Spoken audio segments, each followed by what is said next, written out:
pas Pak Prabowo dilantik ya. jadi presiden, mayoritas orang takut bicara politik.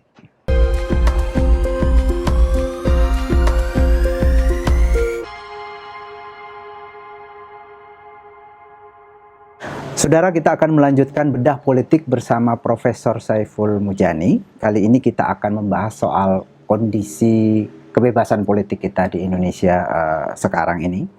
Dalam beberapa kali atau setidaknya 2 kali bedah politik sebelumnya, kita pernah membahas soal kondisi demokrasi Indonesia menurut penilaian para ahli ya, yang dikumpulkan oleh FIDEM. Ya, kita membahas itu. Nah, sekarang kita ingin membahas buruk ya, waktu lupa saya, buruk ya. Buruk. Cuma 30 skornya. Yang terakhir yang kondisi 2025 dari 0 sampai 1 itu kita posisinya 0,3 atau 0,30. Lebih buruk bahkan dari tahun 2024 ya. Yang saat itu 0,33. Jadi semakin memburuk. Tapi ini penilaian para ahli. Mungkin berbeda para ahli dengan masyarakat kita, tapi kita akan lihat bagaimana penilaian atau bagaimana kondisi kebebasan politik kita menurut apa yang dirasakan oleh masyarakat. Profesor Saiful, silahkan. Atau pengamatan masyarakat. Ya. Kalau Bung Saidiman, terima kasih. Kalau FIDEM itu adalah penilaian ahli tentang kondisi demokrasi di Indonesia, termasuk di dalamnya kondisi kebebasan politik. Oke. Ini yang akan kita sampaikan ini adalah penilaian masyarakat biasa. Bagaimana masyarakat biasa menilai masyarakat di sekitarnya, gitu ya. Secara luas itu tentu saja penilaian masing-masing di kampungnya dan seterusnya. Kira-kira orang itu ada beberapa ukuran yang biasa dipakai dalam studi komparatif di dunia berdasarkan pada penilaian oleh warga biasa. Ukuran pertama adalah seberapa sering atau seberapa tidak sering atau seberapa tidak pernah orang-orang, menurut penilaian Anda, orang-orang di sekitar Anda merasa takut bicara politik. Itu pertama, takut bicara politik. Kedua, bagaimana menurut Anda sejauh ini, apakah sangat sering atau tidak pernah pemerintah itu melanggar undang-undang? Ya. Konstitusi juga. Iya, konstitusi juga. Terus ketiga, seberapa sering orang yang Anda saksikan itu secara umum takut perlakuan semena-mena oleh aparat penegak hukum. Takut ditangkap, takut ditahan, kayak kira-kira kayak begitu. Terus berikutnya, seberapa sering atau tidak pernah merasa takut untuk berkumpul, berorganisasi dan sebagainya. Itu empat indikator yang biasa dipakai untuk melihat seberapa bebas secara politik dalam sebuah negara. Itu nggak hanya di Indonesia dipakai ukuran itu, dipakai di berbagai negara di dunia, dan kita mereplikasi itu. Dan karena mereplikasi seperti itu, diulang-ulang kita melakukannya sejak awal reformasi, sejak pemilihan presiden pertama gitu ya. Itu berarti udah 20 tahun lebih. Kita melakukan survei kadang-kadang hampir tiap tahun, kadang-kadang minimal 5 tahun sekali. Jadi kita punya, itu yang menarik, punya trennya seperti apa. Panjang gitu ya. Cukup panjang. Trennya itu suasana kebebasan politik di masyarakat itu seperti apa. Apakah kita semakin bebas secara politik, itu artinya itu menunjukkan satu komponen seberapa demokratis kita, kira-kira kayak gitu. Oleh karena itu hasil ini bisa dibandingkan seberapa dekat atau seberapa jauh dengan penilaian ahli seperti yang kita dapatkan dari penilaian Variety of Democracy itu. Apakah juga termasuk kebebasan dalam beribadah gitu, menjalankan agama? Agama ya termasuk di dalamnya. Itu juga seberapa sering orang merasa takut gitu ya untuk menjalankan agama, dan seberapa tidak pernah takut gitu ya untuk menjalankan agama. Sama, itu juga bagian penting gitu dari suasana kebebasan. Gitu Bung Saidiman. Ya. Nah, hasilnya nih di hasil survei terakhir berkaitan dengan kebebasan berbicara, seberapa takut atau seberapa tidak takut orang bicara politik, kira-kira begitu, membicarakan politik. Itu terakhir survei kita itu bulan lalu, Maret 2026, gitu ya. Hasilnya seperti ini, sering dan selalu takut, gitu ya. Itu jumlahnya 53%. Jadi mayoritas masyarakat kita itu menilai bahwa orang-orang yang dia saksikan itu umumnya merasa takut bicara politik. Ini baru bicara politiknya, belum substansinya yang dibicarakan. Belum. Itu secara umum. Secara gitu umum. Ya. Secara umum. Yang merasa jarang takut atau tidak pernah takut hanya 38-42. Jadi 53 dengan 42 ininya perbandingannya. Jadi lebih banyak orang yang mengatakan umumnya masyarakat Indonesia takut bicara politik. Nah, yang penting apa artinya itu dalam kurun waktu yang panjang? Kita punya survei pertama itu April 2004, Ya. Bung Saidiman. Pada waktu itu orang yang merasa takut bicara politik itu 24%. Kemudian menurun, terbaiknya itu adalah pada tahun Juli 2009. Itu hanya 14%. Orang yang sering takut untuk bicara politik. Ya. Nah, setelah itu mengalami kenaikan terutama Maret 2019. Ini pada masa setelah pemilu kalau nggak salah. Ya. Kan pemilunya rusuh waktu itu. Mei 2019. 2019 kerusuhan itu ya, betul. Mei. Ya sama nih. Udah, tapi pada bulan Mei betul, bukan bulan Maret. Mei 2019. Ya. Itu melonjak dari yang tadinya itu hanya 14% menjadi Mei 2019 menjadi 43. Belum mayoritas, tapi udah melonjak. Itu karena waktu itu pemilu rusuh pemilunya, ada yang meninggal bahkan. Ada yang meninggal ya? Ya. Nah itu dia. Nah kemudian sejak itu kita punya beberapa kali survei relatif stabil di angka 40-an, kisaran 40 begitu. Tapi di Oktober 2024 kita udah 51 orang yang takut bicara politik. Jadi pada Oktober pas Pak Prabowo dilantik. Ya.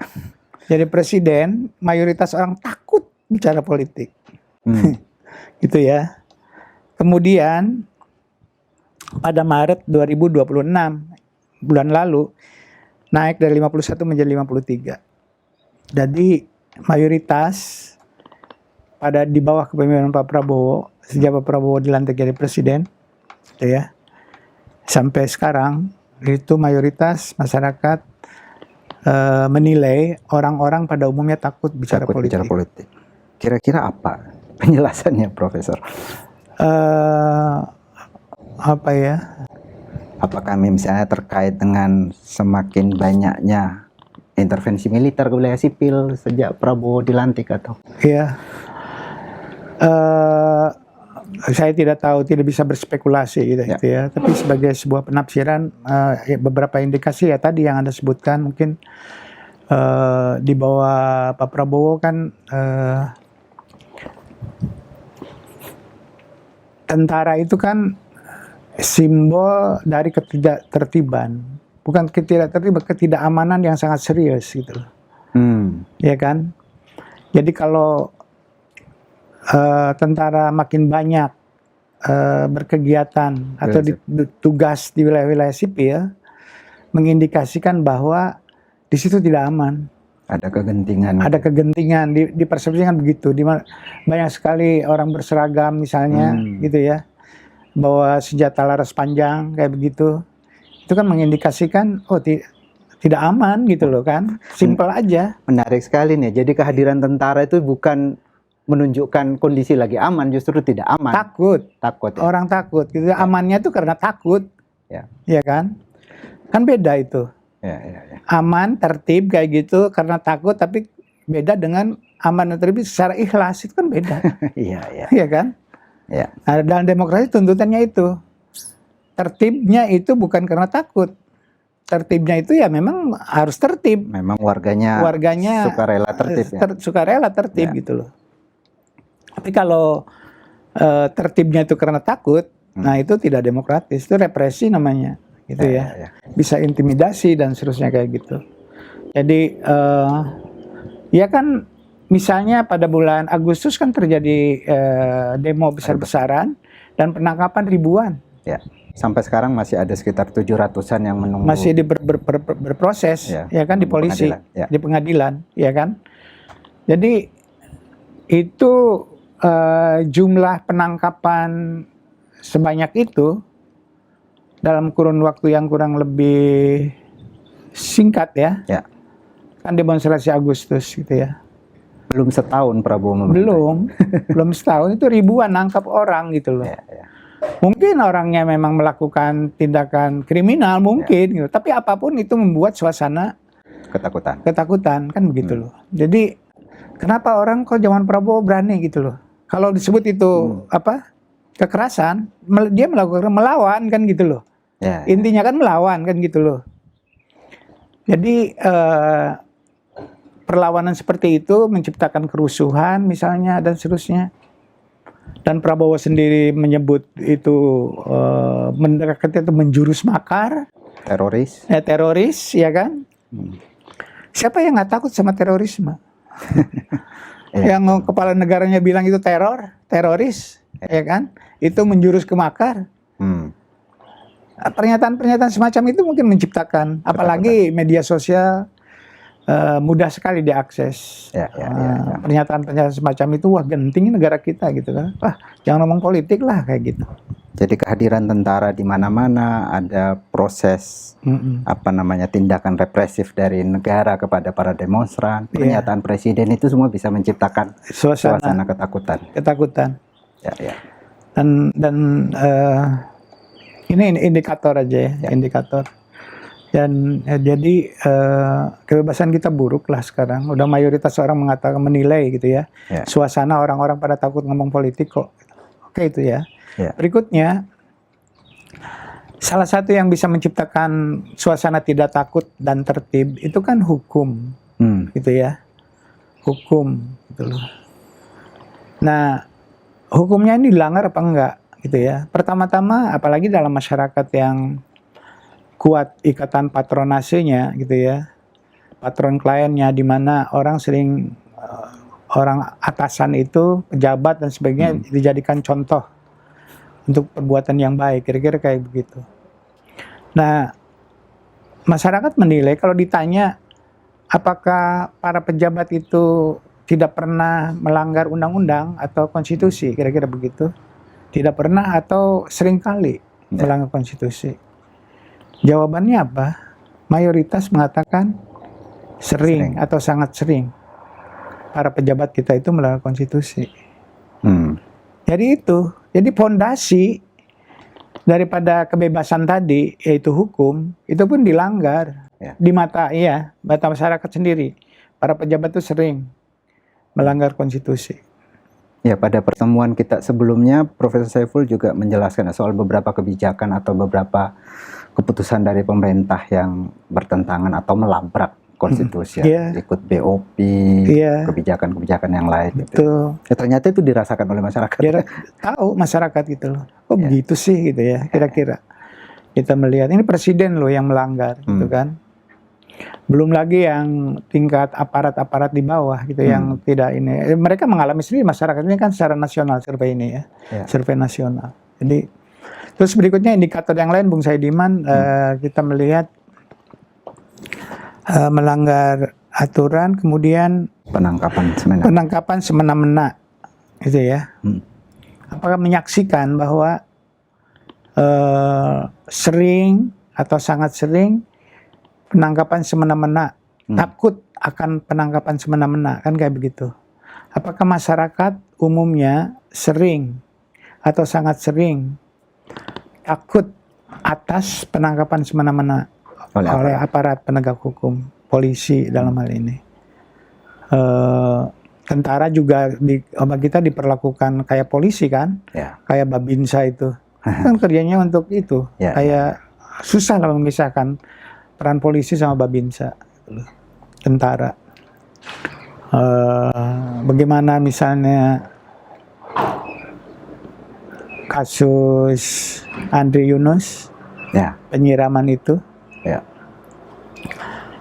dengan air keras, kan sudah yang melakukan tindak kriminalnya itu kan udah ketahuan, udah diproses hukum, itu tentara, ya kan?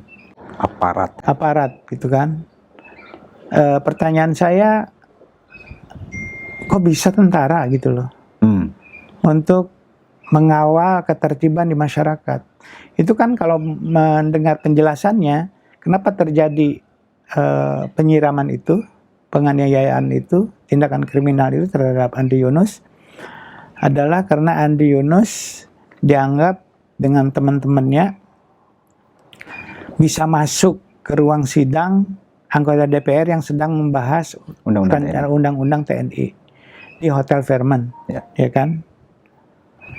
Nampaknya yang menjagain keamanan di Hotel Fairmont itu tentara, ya kan?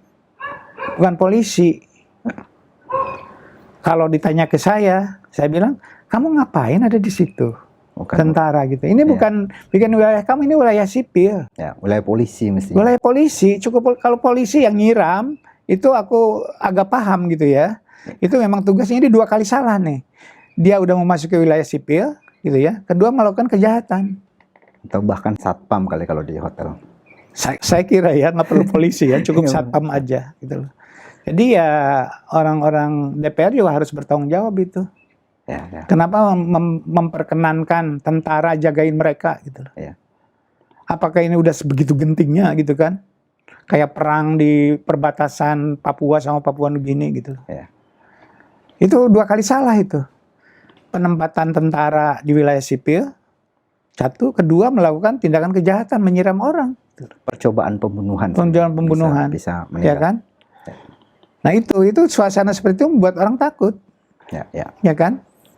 Jadi takut semena-mena, gitu ya, oleh penegak hukum. Ini jangankan penangkapan semena-mena, percobaan pembunuhan dilakukan. Iya dilakukan, gitu ya. Bukan hanya penangkapan ini, ini pembunuhan juga dilakukan, kan gitu loh. Jadi wajar gitu ya, ada persepsi di masyarakat bahwa sekarang orang yang takut penangkapan semena-mena, Bung Saidiman, di survei terakhir itu jumlahnya 58%. Mayoritas gitu. Masyarakat umumnya takut atas penangkapan semena-mena. Yang merasa tidak takut atau jarang takut 36. Jauh bedanya.